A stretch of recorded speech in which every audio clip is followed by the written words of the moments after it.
दिल्ली में 30 हजारी कोर्ट में हुए वकीलों और पुलिस के माबैन झड़प का मामला तूल पकड़ता जा रहा है। इस ताल्लुक से अभी वकील एहतिजाजी मुजाहिरा कर रहे हैं। इस ताल्लुक से हमारे नुमाइंदे वकीलों से बातचीत की, आइए सुनते हैं। 30 हजारी में दिल्ली पुलिस और वकीलों के बीच में जो झड़प हुआ है, उस झड़प को लेकर सुप्रीम कोर्ट में जो तमाम वकील हैं, आप देख सकते हैं, विरोध कर रहे हैं। हालांकि इन लोगों की मांग यही है कि इस मामले में जो दोषी पुलिस वाले हैं उनको फिलहाल दोषी बनाया जाए और कंपनसेशन दिया जाए, लगभग 10 लाख रुपए। सुप्रीम कोर्ट के तमाम जो एडवोकेट हैं वो यहाँ पर मौजूद हैं, हम बात करेंगे इस मामले में। क्या आप लोगों की मांगे हैं जो विरोध प्रदर्शन आप कर रहे हैं? देखिए, कई तरह की मांगे हैं, लेकिन सबसे पहले तो ये है कि जो दोषी लोग हैं, दोषी पुलिस वाले हैं, उनको अरेस्ट करा जाना चाहिए। जो कोई भी ऐसा संज्ञान होता है, इट्स ए क्राइम, अगर कोई क्राइम होता है तो उसमें तुरंत अरेस्ट होते हैं। तो उसी तरीके से कल हाई कोर्ट ने 2 लोगों को सस्पेंड किया है और 2 लोगों को ट्रांसफर किया है, 2 डीसीपीज को। तो हमारी मांग है कि उनको सस्पेंड, केवल सस्पेंशन ही नहीं, उनको बल्कि अरेस्ट भी करा जाए, क्योंकि this is a clear cut case कि जहां पर फायरिंग हुई है और बहुत एक्सेसिव फोर्स को यूज किया गया। 6000 लोग कोर्ट कॉम्प्लेक्स में जिन्होंने चैम्बर्स तोड़े हैं, लॉयर्स को पीटा है और साथ में उनके व्हीकल्स को डैमेज किया है। तो ऐसे सिनेरियो में एक तो पहली हमारी मांग ये है। दूसरी मांग ये है कि लॉयर्स का protection bill, lawyers protection bill, it is a essential thing, क्योंकि 1988 में जब पहली बार बेदी ने ये सारी चीजें की थी, लॉयर्स के घेर के मारा था, उसके बाद 99 में लॉयर्स को मारा गया। उन सब चीजों के बावजूद भी कभी भी किसी को सजा नहीं हुई है। तो इस बार ये सजा होनी जरूरी है, क्योंकि बार बार अलग अलग स्टेट्स में भी ये चीजें बार बार होती आई हैं। इसी तरीके से क्या मांग है? आप लोग प्रदर्शन कर रहे हैं फिलहाल। हमारी सबसे पहली बात तो ये है कि जो 30 हजारी कोर्ट में प्रांगण में, कोर्ट के प्रांगण में जो हुआ, ये जलियांवाला कांड स्वतंत्र भारत का जलियांवाला कांड से कम नहीं था। अधिवक्ताओं के ऊपर खुलेआम गोली और पॉइंट ब्लैंक पिस्टल रखकर गोली मारी गई है, छाती में गोली मारी गई है। अभी तक मैं अपने सभी मीडिया के भाइयों से रिक्वेस्ट कर रहा हूं कि अभी तक वकीलों का सही पक्ष नहीं दिखाया गया। आप सभी से मेरी गुजारिश है कि आप बिल्कुल निरपेक्ष होके और बेधड़क होके आप अपनी रिपोर्टिंग करें और वकीलों का जो पक्ष है वो बताएं कि अभी भी हमारे एक वर्मा जी, एडवोकेट वर्मा जी हैं, विजय वर्मा जी, वो सीरियस कंडीशन में सेंट स्टीफन हॉस्पिटल के अंदर हैं। कल मैं देख के आया हूं। और बाकी जो हमारे साथी हैं, लगभग 100-150 इंजर्ड जो लोग हैं, उनका इलाज चल रहा है, लेकिन उनका कोई भी किसी भी तरीके का मीडिया में दिखाया नहीं गया। और लगभग पुलिस वालों का बताया गया कि इंजर्ड हैं, एक भी इंजर्ड नहीं है, एक भी इंजर्ड नहीं है। बार बार रिपीटेडली जो दिखाया जा रहा है, वीडियो दिखाए जा रहे हैं, वो गलत प्रचार किया जा रहा है। कितना कंपनसेशन आप लोग की मांग है और क्या जो स्ट्राइक आज है वो कंटिन्यू भी होने वाली है? हमारा 10 लाख रुपए जो इंजर्ड हैं उनके लिए कॉम्पनसेशन कम से कम होना चाहिए। और ये सरकार के ऊपर है, दिल्ली सरकार तुरंत केजरीवाल जी इसको अनाउंस करें और केंद्र सरकार से भी अनुरोध है कि वो भी इसके ऊपर कॉम्पनसेशन अनाउंस करे। स्ट्राइक कंटिन्यू रहेगी? आज तो 4 इनडेफिनेट है, अभी हम कह नहीं सकते। पूरे हिंदुस्तान से ये जो है हमें मैसेज मिल रहे हैं, पूरे हिंदुस्तान के वकील एक हैं और एक मंच से एक साथ आवाज उठ रही है। और हमारी एक और सबसे बड़ी मांग है, इसी के साथ हमें चाहिए lawyers protection act. Lawyers protection act नहीं होगा तो ये स्ट्राइक वापस नहीं होगी। पूरे हिंदुस्तान के लॉयर्स तो ये फिलहाल तमाम जो एडवोकेट हैं वो फिलहाल अपना विरोध प्रदर्शन कर रहे हैं। अब देखना इस मामले में ये है कि इनकी मांग यही है कि अगर लॉयर्स प्रोटेक्शन बिल और तमाम जो इंजर्ड एडवोकेट्स हैं उनको 10 लाख कंपनसेशन नहीं दिया जाएगा, तब तक ये स्ट्राइक कॉल ऑफ नहीं होगी। लेकिन बार काउंसिल ने कहा है कि आज ये विरोध प्रदर्शन दर्ज करा सकते हैं। देखना यह है कि क्या ये स्ट्राइक कंटिन्यू रहती है या नहीं। कैमरामैन सोनू के साथ सुशील पांडे, न्यूज़ 18 दिल्ली। वहीं साकेत कोर्ट से हमारी नुमाइंदा रचना ने वकीलों से बातचीत की।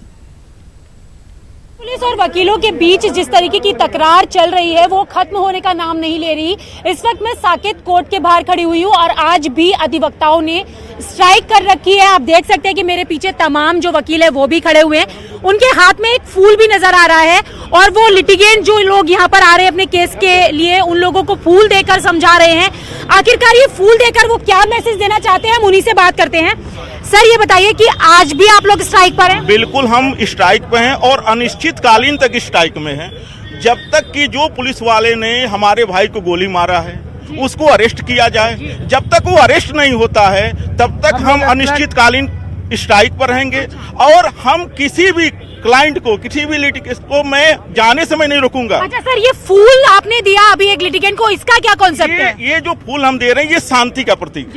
ये सफेद फूल जो होता है वो शांति का प्रतीक होता है। हम ये चाहते हैं कि हम जो भी स्ट्राइक कर रहे हैं वो शांतिपूर्ण रहेगा। हम किसी के साथ किसी भी तरह का कोई भी काम ऐसा नहीं करेंगे जिससे कि उनको कुछ क्षोभ हो या उनको किसी चीज का गलान हो। हम जो भी आएंगे, और हमने ये सुविधा किया है कि हम वकील भाई और जो भी क्लाइंट आते हैं हमारे साथ बैठ करके दोपहर को लंच करें, हम सब भाई भाई। तो आज लिटिगेंट्स को अंदर जाने दिया जा रहा है या नहीं? जाने दिया जा रहा है। वो हमारे अन्न देवता हैं, उनसे हमारी कोई दुश्मनी नहीं है। हम उसको हर समय बचाते हैं। वो हमारे पास आते हैं जब पुलिस उस पर अन्याय करती है, लाठी चलाती है, तो हम उसे रोकते हैं। उसके खिलाफ हम पिटीशन आप लोगों डालते ने हैं। एक बात ये भी कही थी कि मीडिया रिपोर्टिंग पर बैन होना चाहिए, लेकिन आज सुप्रीम कोर्ट ने कह दिया कि इसके लिए आप लोग हाई कोर्ट जाइए। नहीं, मीडिया का बैन करने का मतलब सिर्फ सेंस इतना था कि जो आप लोगों ने जो ITO पर जो आपने ब्रॉडकास्टिंग दिखाया था, उससे क्या हुआ कि जैसे जैसे आपने ब्रॉडकास्टिंग किया वैसे वैसे वहाँ पे भीड़ जम। आप बताइए, आप लोगों ने मांग किया था मीडिया रिपोर्टिंग को लेकर, लेकिन वो बैन नहीं हुआ और मीडिया के साथ बदसलूकी भी की कहीं ना कहीं अधिवक्ताओं ने। मैडम, ऐसा हम लोगों ने किसी चैनल पे नहीं देखा है कि मीडिया के साथ कहीं बदसलूकी की गई, लेकिन जो शुरुआत जो हम लोगों का प्रोटेस्ट था उसमें हम लोगों ने देखा कि कुछ चैनल एक तरफा होकर दिखा रहे हैं। वो ये नहीं दिखा पा रहे हैं कि हाँ, जो पुलिस वाले ने जो वकीलों के साथ किया, जो लेडी मेंबर के साथ किया, उस चीजों को बिल्कुल हाइड कर दिया गया। अच्छा, आज भी आप लोग स्ट्राइक पर हैं, लेकिन लिटिगेंट्स को अंदर जाने दिया जा रहा है, तो काम पर यहाँ असर नहीं पड़ेगा? जी देखिए, काम पर तो असर पड़ेगा, लेकिन हम ये नहीं कह सकते कि पूरी तरह से काम जो है इस पे असर पड़ेगा। हमने मेन काउंसिल जो इसमें है, हमने उनको अभी रोका है, लेकिन अगर कुछ मेन ऑर्डर्स लगे हुए हैं या कुछ ऐसे डेट हैं अर्जेंट अगर कुछ है, तो हमने प्रॉक्सी काउंसिल को उसमें सबमिट किया है कि आप उसको अटेंड करें और इस तरीके से पब्लिक का कोई भी नुकसान नहीं होना चाहिए, डिस्टर्ब नहीं हो वो। तो यहाँ पर तमाम जो वकील हैं उनका कहना है कि हम नहीं चाहते कि पब्लिक परेशान हो, लेकिन मांग भी उनकी यही है कि जब तक गोली चलाने वाले पुलिसकर्मी को गिरफ्तार नहीं किया जाएगा तब तक ये स्ट्राइक इसी तरीके से जारी रहेगी। और आज जिस तरीके से उन्होंने अपने जो लिटिगेंट्स हैं उनको समझाया है, यानी कि वो कहीं ना कहीं फूल देकर ये संदेश देना चाहते हैं कि जो उनका विरोध है वो शांतिपूर्ण विरोध है और सिर्फ वो यही मांग कर रहे हैं कि पुलिसकर्मी की यहाँ पर गिरफ्तारी हो, उसको अरेस्ट किया जाए। कैमरा पर्सन योगेंद्र के साथ रचना, न्यूज़ 18 दिल्ली। महाराष्ट्र में आज भी काफी हलचल है। शिवसेना के नौमुंतखब अरकान ने असेंबली की मीटिंग उद्धव ठाकरे ने तलब की है। बताया जा रहा है कि ये मीटिंग किसी नामालूम जगह पर हो रही है। इस बीच शिवसेना ने अपने तर्जुमान सामना में बीजेपी सतही सियासत करने का इल्जाम लगाया है।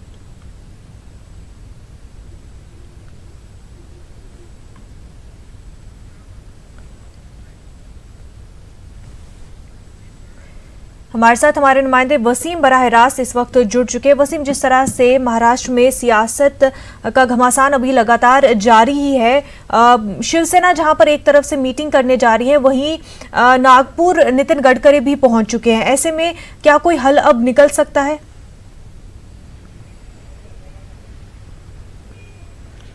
देखिए, जिस तरह से शिवसेना लगातार दबाव बना रही है बीजेपी सरकार पर और आज की बैठक उद्धव ठाकरे ने अपने घर मातोश्री में बुलाई है। इस वक्त सभी विधायक मातोश्री पहुंच रहे हैं और कभी इस तरह की हलचल नहीं देखने मिली महाराष्ट्र में जितनी आज शिवसेना में देखने मिल रही है। उनके सभी विधायक यहाँ मौजूद हैं और सभी चाहते हैं कि इस बार उनका मुख्यमंत्री हो। उद्धव ठाकरे के लिए बैठक काफी अहम मानी जा रही है। इस बैठक में अगर सूत्र बता रहे हैं कि उद्धव ठाकरे जो अपने विधायक हैं उनसे एक निष्ठा की शपथ लेंगे कि कोई भी विधायक किसी भी तरह से टूटेगा नहीं। जिस तरह से सामना के संपादकीय में भी शिवसेना ने इसका जिक्र किया है कि थैलियों के जरिए विधायकों को तोड़ने की कोशिश की जाएगी या फिर गुंडों के जरिए दबाने की कोशिश की जाएगी। इस तरह के वक्तव्य का उन्होंने इस्तेमाल किया है। लेकिन आज जो बैठक हो रही, इस बैठक में महाराष्ट्र की जो एक राजनीतिक समीकरण है इसे लेकर चर्चा की जाएगी, एक भविष्य तय किया जाएगा, क्योंकि 9 तारीख को सरकार की मियाद खत्म हो रही है। ऐसे में किस तरह से शिवसेना को आगे बढ़ना है सत्ता बनाने के लिए, क्योंकि दावे तो उनके हैं कि मुख्यमंत्री उनका होगा, तो ये बैठक काफी अहम मानी जा रही। कुछ देर पहले ही सुधीर मुनगंटीवार जो महाराष्ट्र के वित्त मंत्री माने जाते हैं, वरिष्ठ नेता हैं, उनका बयान आता है। उनका साफ तौर पर यह कहना है कि देवेंद्र फडणवीस मुख्यमंत्री जरूर होंगे। इसकी वजह यह है कि वो खुद भी एक शिवसैनिक, उद्धव ठाकरे उन्हें शिवसैनिक मानते हैं, इसलिए उनका शिवसैनिक। इस तरह के वक्तव्य अभी कुछ देर पहले सुधीर मुनगंटीवार की तरफ से किया गया है। दोपहर के करीब राजभवन में जाना है, तो उनका साफ तौर पे यही कहना है कि जिस तरह के एक पूरा माहौल, राजनीतिक माहौल यहाँ पे साफ तौर पे दिखाई दे रहा है, तो ऐसा नहीं लगता है कि 9 तारीख से पहले बीजेपी की तरफ से भी दावा किया जाएगा सरकार बनाने को लेकर। हो सकता है कि राज्यपाल से इस बात को लेकर चर्चा की जाए कि 9 तारीख खत्म होने के बाद किस तरह से सरकार का दावा किया जा सकता है, किस तरह से पहल की जा सकती है। इसे लेकर जो वरिष्ठ मंत्री हैं वो पहुंचेंगे करीब 2 बजे। उद्धव ठाकरे की बैठक अहम इसलिए मानी जा रही है कि यहाँ पे महाराष्ट्र की संस्कृति से लेकर राजनीति तक तय की जाएगी। क्या शिवसेना, इससे पहले आज तक कभी नहीं हुआ कि शिवसेना इस तरह से खुलकर समर्थन मांग रही है बीजेपी, कांग्रेस और एनसीपी से। शरद पवार लगातार बैठक कर रहे हैं अपने नेताओं के साथ। कांग्रेस के खेमे में बैठक का दौर शुरू है और ये बैठक इसलिए मानी जा रही है कि यहीं से रणनीति तय की जाएगी शिवसेना की तरफ से। क्या उन्हें बीजेपी के साथ जाना है या अलग एक पर्याय बनाना है एनसीपी और कांग्रेस के साथ, इसे लेकर पूरी तरह से चर्चा की जाएगी। सूत्र ये भी बता रहे हैं कि उन्होंने विधायकों के साथ चर्चा करते दौरान ये भी कहा है कि किसी भी तरह से किसी फोन कॉल पर ज्यादा बात ना की जाए। साथ ही हर विधायकों की जो जिम्मेदारी है, जो शाखा प्रमुख है उनके साथ होगा, और जो यहाँ के वार्ड प्रमुख है वो उनके साथ रहेंगे। तो हर एक विधायक के साथ 2 से 3 शिवसैनिक साथ में रहेंगे। किससे बात की जा रही है, क्यों बात करी और कितनी बातें की जा रही है, इस तरह की भी रोक टोक की जा सकती। तो ऐसे कई सवाल यहाँ पे खड़े हैं कि शिवसेना को अब ये नौबत क्यों आ गई। क्या अभी उन्हें डर लगता है, जो कि सुधीर मुनगंटीवार का कहना है कि कोई इस तरह की बातें वे विश्वास नहीं रखते हैं। बीजेपी की तरफ से किसी को खरीदा नहीं जाएगा, न तोड़ा जाएगा, और जो शिवसैनिक है बाला साहब ठाकरे के, वो बीजेपी की तरफ टूटकर नहीं आने वाले अगर वो शिवसैनिक है। तो ऐसे दोनों तरफ से बयानबाजी अभी शुरू है। महज 2 दिन बचे हैं, 14 दिन हो चुके हैं रिजल्ट आने के बाद, लेकिन अब तक सरकार नहीं बन पाई है। तो आज जो है महाराष्ट्र की राजनीति के लिए बहुत बड़ा दिन है। किस तरह के फैसले दोनों तरफ से लिए जा सकते हैं, इस पर सभी की निगाहें हैं। जी बिल्कुल वसीम, और जिस तरह से बीजेपी ने डेडलाइन भी दी थी कि 7 नवंबर तक अगर हुकूमत तश्कील नहीं हो पाती है तो वो सदर राज का भी सिफारिश कर सकते हैं। और साथ ही जिस तरह से नितिन गडकरी भी आरएसएस चीफ से मुलाकात के लिए नागपुर पहुंचे हुए, तो क्या ऐसा हो सकता है कि नितिन गडकरी को अगर बीजेपी जो है चीफ मिनिस्टर बना देती है महाराष्ट्र का, तो कहीं ना कहीं शिवसेना उस पर राजी हो सकती है? देखिए, जिस तरह से शिवसेना और बीजेपी के बीच में टकराव चल रहा है और उनका साफ तौर पे जो ये मांग है कि इस बार उनका ही मुख्यमंत्री बनेगा, तो किसी के भी नाम पे वो सहमति जताना काफी मुश्किल नजर है। नितिन गडकरी जी की जो मुलाकात है आज मोहन भागवत जी से, तो उनका ये कहना था कि राजनीति को लेकर नहीं है। सुधीर मुनगंटीवार का ये बयान है कि राजनीति को लेकर चर्चा नहीं है, लेकिन चर्चा जरूर होगी महाराष्ट्र की राजनीति को लेकर।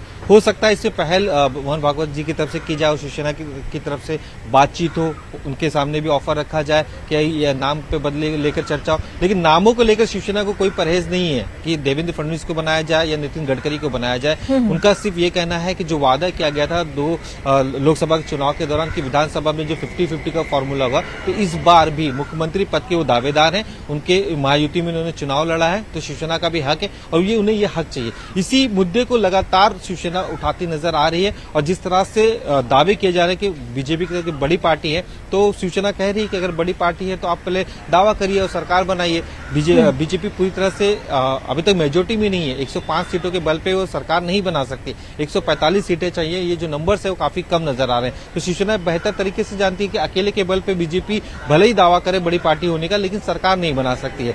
लेकिन शिवसेना चाहती है कि पहले दावा वो करे और इसके बाद जब हाउस में विफल होंगे, पटल में विफल हो जाएंगे सरकार में दिखाने के लिए, उनके नंबर्स बताने के लिए, तो शिवसेना आगे की रणनीति तय करेगी। इस तरह की दोनों तरफ से ही रणनीति तय की जा रही है। एक तरफ बीजेपी वेट एंड वॉच की स्थिति बनी हुई है कि शिवसेना क्या करती है, तो शिवसेना बीजेपी पर नजर बनाए रखी है। तो इस बीच जो महज 2 दिन बचे हैं, 9 तारीख को सरकार का जो कार्यकाल है वो खत्म हो जाएगा, जो असेंबली भंग हो जाएगी। ऐसे में नए असेंबली को बनाना है। इसे लेकर अगर किसी तरह की पहल नहीं होती तो राष्ट्रपति शासन लागू हो जाएगा, सारा हक राज्यपाल के पास चला जाएगा। फिर राज्यपाल निर्णय लेंगे किस तरह से कौन सी पार्टी को इन्वाइट करना है या फिर कितने वक्त देना है, किस तरह की रणनीति तय करना है। ये 2 दिन के बाद की रणनीति तय की जाएगी। लेकिन फिलहाल दोनों ही तरफ से इस बात को लेकर अंदाजा लगाया जा रहा है कि ये दोनों की तरफ से किसी भी तरह से सरकार बनाने के लेकर किसी तरह के दावा नहीं पेश किया जाएगा। फिलहाल इंतजार किया जाएगा शिवसेना का बीजेपी की तरफ तरफ और बीजेपी का शिवसेना को लेकर कि किस तरह से, और इसी बीच में एनसीपी और कांग्रेस भी इस बात पे नजर बनाए हुए हैं कि शिवसेना क्या करती है, क्योंकि शरद पवार लगातार ये कहते हैं कि 25 से 30 साल हो चुके हैं दोनों के गठबंधन को, अगर शिवसेना का समर्थन भी खुलकर करते हैं तो शिवसेना हो सकता है बीजेपी के साथ चले जाए और फिर महाराष्ट्र की जनता जो उन्हें इस बार काफी बड़ी संख्या में जिता के लेके आई है, जो सीटें उनकी बढ़ी है उनके साथ गद्दारी होगी, इस तरह के उनके नेताओं का कहना है। तो वो चाहती है कि अगर शिवसेना को सत्ता में एनसीपी के साथ आना भी है तो सबसे पहले जो उनके मंत्री हैं केंद्र में वो इस्तीफा दें, यहाँ पे गठबंधन को लेकर वो पूरी तरह से ऐलान करें कि हम इस बार गठबंधन में सरकार नहीं बनाएंगे इनके साथ, तो उसके बाद कोई नया पर्याय ढूंढा जाएगा। जी वसीम, क्या आज देवेंद्र फडणवीस की गवर्नर से मुलाकात भी होनी है? देखिए, आज की जो मुलाकात है, इस मुलाकात में देवेंद्र फडणवीस नहीं मौजूद होंगे। महाराष्ट्र के जो बीजेपी के प्रदेश अध्यक्ष हैं और राजस्व मंत्री हैं चंद्रकांत पाटिल, वो यहाँ पे मौजूद रहेंगे। वित्त मंत्री सुधीर मुनगंटीवार होंगे और साथ ही शिक्षा स्कूल मंत्री आशीष शेलार होंगे। ये गवर्नर से मुलाकात करके बाकायदा महाराष्ट्र की राजनीति के बारे में उनसे चर्चा करेंगे और आने वाले कुछ दिनों में अगर ये बड़ी पार्टी है तो किस तरह से आगे की रणनीति हो सकती है, इस पे लेकर चर्चा करेंगे। देवेंद्र फडणवीस ने इस मुलाकात से भी फिलहाल अपने आप को दूर रखा है। जी बिल्कुल वसीम, बेहद शुक्रिया आपका तमाम तफसीलात के लिए। महाराष्ट्र में मजबूत हुकूमत की तश्कील के लिए महाराष्ट्र के अक़लियती कमीशन के चेयरमैन हाजी अरफात शेख ने मखदूम शाह बाबा के दरबार में चादर चढ़ाई। उनके साथ दीगर शख्स भी मौजूद थे। मखदूम शाह बाबा के दरबार में महाराष्ट्र के किसानों के लिए भी दुआएं की गई।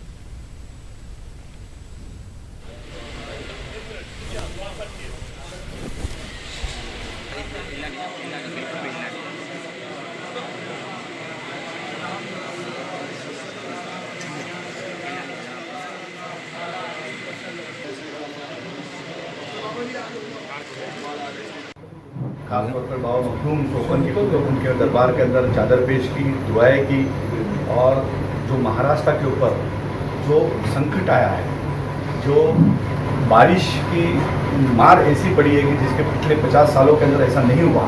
हम सब दुआ करते हैं कि अल्लाह दोबारा ऐसा ना हो और उनको ज़्यादा से ज़्यादा राहत मिले, सरकार की तरफ से पूरी मदद मिले।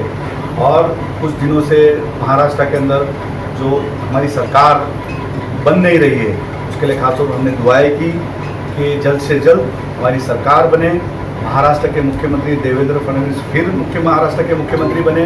और पिछले 5 सालों के अंदर जो उन्होंने काम किया, और उसमें सबसे अहम काम जो किया कि हमारे पीर सूफी मखमली के लिए जो हमने एक उनसे बात रखी थी कि हमारे पीर की तमन्ना थी कि मेरे दरबार को धार्मिक स्थल का दर्जा मिले, और जो बोला वो हमारे सीएम ने कर दिखाया। जम्मू कश्मीर के लेफ्टिनेंट गवर्नर गिरीश चंद्र मुर्मू दहशतगर्दों के निशाने पर है। खुफिया जराये के मुताबिक खबर आ रही है कि हाल ही में मुजफ्फराबाद में हुई दहशतगर्द तंजीमों की मीटिंग में लेफ्टिनेंट गवर्नर को निशाना बनाने की साजिश रची गई है। ब्लॉक डेवलपमेंट काउंसिल के चुनाव में जीते उम्मीदवार भी निशाने पर है और बीजेपी के जम्मू कश्मीर के बड़े लीडर की भी जान को खतरा है। लश्कर और हिज्ब के दहशतगर्दों की हिट लिस्ट में ये तमाम लोग हैं।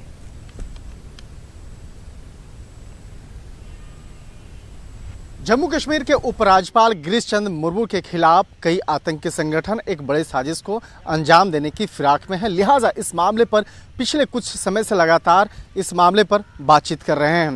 हालांकि इस मामले की जानकारी भारतीय खुफिया एजेंसी रॉ और आईबी को मिली। उसके बाद इन एजेंसियों ने भारत की तमाम जो जांच एजेंसियां हैं उसको इस मामले की जानकारी दी।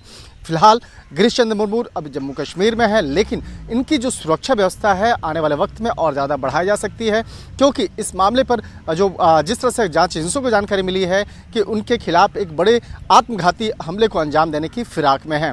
गिरीश चंद्र मुर्मू उड़ीसा मूल के रहने वाले हैं, लेकिन गुजरात कैडर के IAS अधिकारी हैं और इनके मामले में जिस तरह से बात की जा रही है कि इनकी सुरक्षा आने वाले दिनों में बढ़ाई जा सकती है।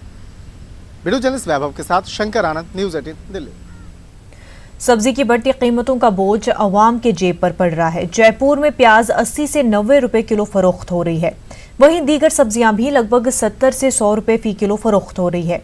बताया जा रहा है कि बेमौसम बरसात की वजह से प्याज की कीमतों में इजाफा हुआ है। अब बैरून ममालिक से प्याज मंगाने की बात कही जा रही है, यानी प्याज की कीमत तकरीबन 1 हफ्ते तक यही रहने वाली है। बैरून ममालिक से प्याज की आमद के बाद ही उसकी कीमत में कमी होगी, जिसके लिए मरकजी हुकूमत की कोशिश जारी है। प्याज तो बहुत ही महंगा हो रहा है। खाने में जैनियों का सबसे बढ़िया काम है कि प्याज ही नहीं खाते, जिसकी वजह से उनकी खूब बचत हो रही है। और 70 रुपये किलो प्याज, 50 रुपये किलो वाली छोटी छोटी हमको लेनी पड़ रही है, तो बहुत बजट बिगाड़ रहा है हमारा। जो हम सोचते हैं महीने के इतने लगेंगे, तो प्याज की वजह से बच्चे नहीं मानते, लेनी तो पड़ती है, लेकिन बहुत ज़्यादा। प्याज आज 4 गुना महंगा हो गया है। प्याज वो चीज़ है जो हर सब्जी में डलती है, इसके बिना हर चीज़ अधूरी रहती है। गृहिणियों का बजट बिगड़ रहा है और कुछ नहीं है। जो इसको जितना लेना है ले रहा है, आधी ले रहा है आदमी रिक्वायरमेंट्स। पहले कहा जाता था गरीब का भोजन प्याज और रोटी है, लेकिन अब ये प्याज गरीब के साथ साथ मिडिल क्लास की थाली से भी गायब होता हुआ नजर आ रहा है। इसकी वजह है प्याज के बढ़ते भाव। लेकिन अब जो प्याज का भाव है वो कहीं ना कहीं लोगों को सामने परेशानी का सबब बनता हुआ नजर आ रहा है। हम यहाँ पे लोग हैं, उनसे जान लेते हैं कि किस तरह से प्याज का भाव अब लोगों को सता रहा है। दीदी आप बताइए, प्याज के जो भाव हैं वो उसको देख कर क्या कहेंगे आप? हमारे तो आंसू आ जाते हैं भैया, सोचते प्याज लहसुन खाना ही छोड़ दे, मतलब जैन बन जाते हैं। अब तो ये लगता है लहसुन प्याज को दूर रखो, नॉन वेजिटेरियन में आ गया, खाना नहीं, जैन धर्म अपना लेते हैं जब प्याज लहसुन नहीं खाया जाता है। क्या वजह है कि प्याज से अब दूरी बना रहे हैं? महंगाई। कितना प्याज अब मिल रहा है, क्या देख रहे हैं? प्याज 70 रुपए किलो मिल रहा है भैया, बहुत महंगा है, तो इतना अफोर्ड नहीं कर पा रहे हैं। और लगातार भाव जो है वो प्याज के बढ़ते जा रहे हैं। बिल्कुल सर, बढ़ते जा रहे हैं। प्याज के, लहसुन के भाव भी बढ़ते जा रहे हैं, टमाटर के भाव भी बढ़ रहे हैं, फ्रूट्स में भी सारे भाव, मतलब महंगाई डे बाय डे हर चीज़ की बढ़ रही है। सब्जियों के अलावा हम दूसरे प्रोडक्ट में भी जाएं तो वहाँ भी बहुत महंगाई बढ़ रही है। महंगाई बढ़ रही है, उसकी वजह से लोग जो हैं अब प्याज लेना मजबूरी भी हो गया है, क्योंकि प्याज आदत बन चुका है। हर व्यक्ति की थाली में प्याज होना जरूरी है। हम जान लेते हैं मतलब प्याज के जो भाव हैं वो बढ़ क्यों रहे हैं, कहाँ से प्याज राजस्थान में नहीं आ रहा? इस बार क्या है कि बाढ़ आने से कोल्हापुर की फसल में नुकसान है, बेंगलोर की फसल में भी नुकसान है, और अपने जो कोटा बूंदी का आता था उसमें 2 बार फसल बोने के बाद भी वो ख़राब होगी, अभी तक वो आई नहीं है। अब खाली अलवर आ रहा है और बेंगलोर आ रहा है थोड़ा बहुत।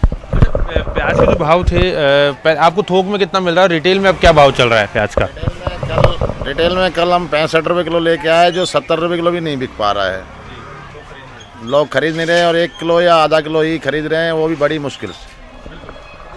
प्याज है वो अब लोगों को रुलाने लगा है, और प्याज के भाव अभी कम से कम आने वाले दिनों में तो कम होते हुए दिखाई नहीं दे रहे हैं। जो थोक विक्रेता है, जो व्यापारी है, उनका यही कहना है कि जो प्याज के भाव है वो आने वाले समय में और बढ़ते हुए यहाँ पर नजर आएंगे। कैमरा पर्सन गणेश के साथ सचिन कुमार, न्यूज़ 18 जयपुर। दिल्ली में 4 नवंबर से ऑर्डिनल नाफिज है। दिल्ली में फजाई आलूगी को कम करने के लिए दिल्ली की केजरीवाल हुकूमत ने यह कदम उठाया है।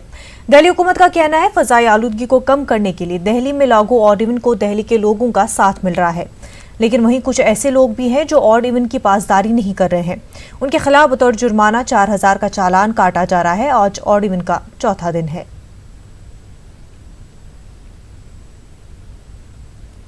झारखंड में हुजूमी तशद्दुद के वाकयात में कमी नहीं आ रही है। ताज़ा वाकया बीती शब बुकारू के गोविंदपुर कॉलोनी का है, जहां मुबारक अंसारी और अख्तर अंसारी को चोरी के इल्जाम में लोगों ने खूब पीटा। मुबारक अंसारी की मौत अस्पताल ले जाते वक्त हो गई, वहीं अख्तर अंसारी बुरी तरह जख्मी है, जिसका इलाज पुलिस की देखरेख में चल रहा है। इस मामले में अब तक 5 मुलजमीन की गिरफ्तारी हो चुकी है।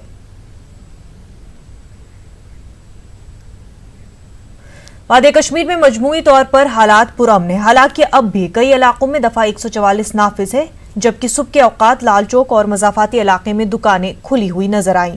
वहीं श्रीनगर के अक्सर इलाकों में प्राइवेट गाड़ियों की आमदोरफ्त देखी जा रही है, लेकिन पब्लिक ट्रांसपोर्ट सड़कों से गायब है। दूसरी तरफ प्रीपेड और इंटरनेट खिदमात ठप है।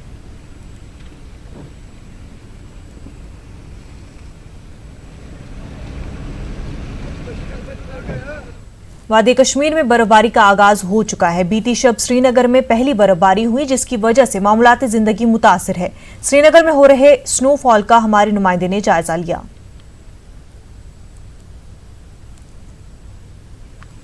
नहीं, लोग इसके लिए तैयार नहीं थे, लेकिन इससे नुकसान भी बहुत सारा होगा अभी। लेकिन ऐसे बर्फ गिरने से अच्छा लग रहा है, लेकिन लोग इसके लिए तैयार नहीं थे। अभी तो अब बहुत ही अच्छा लग रहा है, बहुत ही मज़ा आ रहा है। टूरिस्ट भी आ रहे हैं, अब बहुत ही मज़ा आ रहा है अब सर। तो पता नहीं अचानक बर्फ़ गिर गई तो पता नहीं था, मतलब बर्फ़ आई तो ठीक हुआ है सर। ठंड भी काफ़ी बढ़ गई है सर, ठंड भी काफ़ी बढ़ गई है सर। लोग तो तैयार नहीं थे, तो ये तो अचानक बढ़ गए, लोग तो तैयार नहीं थे। अब तो टूरिस्ट तो बहुत ही मज़ा लेते थे इसमें। श्रीनगर शहर में आज इस सीज़न की पहली बर्फ़बारी हो रही है। यहाँ पे अगर हम बात करें तो कल रात से ही जो है बर्फ़बारी शुरू हुई है। यहाँ पे इस टाइम भी लगातार जो है बर्फ़बारी हो रही है। अगर इस बर्फ़बारी के हवाले से बात करें तो वक्त से पहले ही ये बर्फ़बारी यहाँ पे हुई है। नॉर्मली देखा जाता है कि दिसंबर के महीने में बर्फ़बारी यहाँ पे होती है, ताहम इस बार यहाँ नवंबर सीज़न में ही बर्फ़बारी हुई है। हालांकि लोग इस बर्फ़बारी के लिए तैयार नहीं थे, ताहम लोगों का कहना है कि इस बर्फ़बारी में वो काफ़ी मज़ा ले रहे हैं और ये बर्फ़बारी आने वाले दिनों में यहाँ के लिए मुफीद साबित हो सकती है। दूसरा, अगर हम बात करें बर्फ़बारी के चलते जो पहले ही पेशनगोई की थी महकमे मौसमियात ने, उसके चलते जो कौमी शहराएँ हैं यहाँ पे, चाहे जम्मू श्रीनगर नेशनल हाईवे हो या जोजिला की जो हाईवे है वो हो, उनको फ़िलहाल ट्रैफिक की आमदोरमद के लिए बंद कर दिया गया है। यहाँ दूसरी ओर अगर हम देखें तो कल रात से ही जो है बिजली का पूरा निज़ाम ठप पड़ा हुआ है यहाँ पे। हालांकि हमने सुबह देखा यहाँ पे जो सरकारी मशीनरी है वो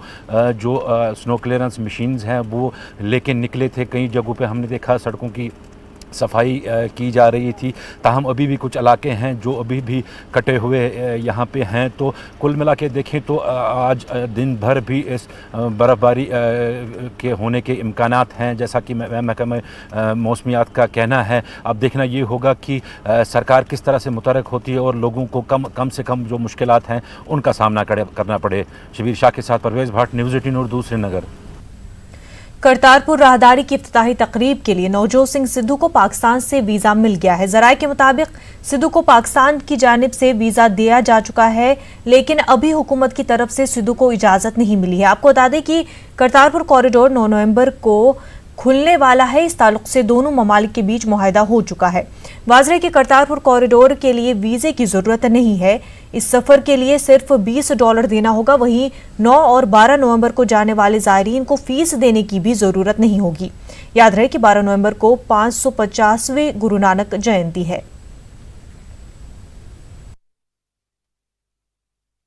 दिल्ली कांग्रेस अध्यक्ष सुभाष चोपड़ा हमारे साथ है बात करने के लिए। सर, अभी आप मनमोहन सिंह जी से मिले, पूर्व प्रधानमंत्री, क्या था कार्यक्रम, किस वजह से मुलाकात आप लोग? कि हम लोग जो गुरु के चरणों में जो भेजी हमने, इसी कामना के साथ कि गुरु महाराज हमारे ऊपर कृपा करें, गुरु महाराज अपना हाथ हमारे शीश के ऊपर रखें, गुरु महाराज इतनी कृपा करें कि दिल्ली के निवासी, देश के निवासी और उनके परिवार में सुख समृद्धि हो। सर, नवजोत सिंह सिद्धू के करतारपुर जाने पर सवाल हो रहा है, आप किस तरह से इसे देखते हैं? देखिए, वो तो गुरु घर का सेवक है।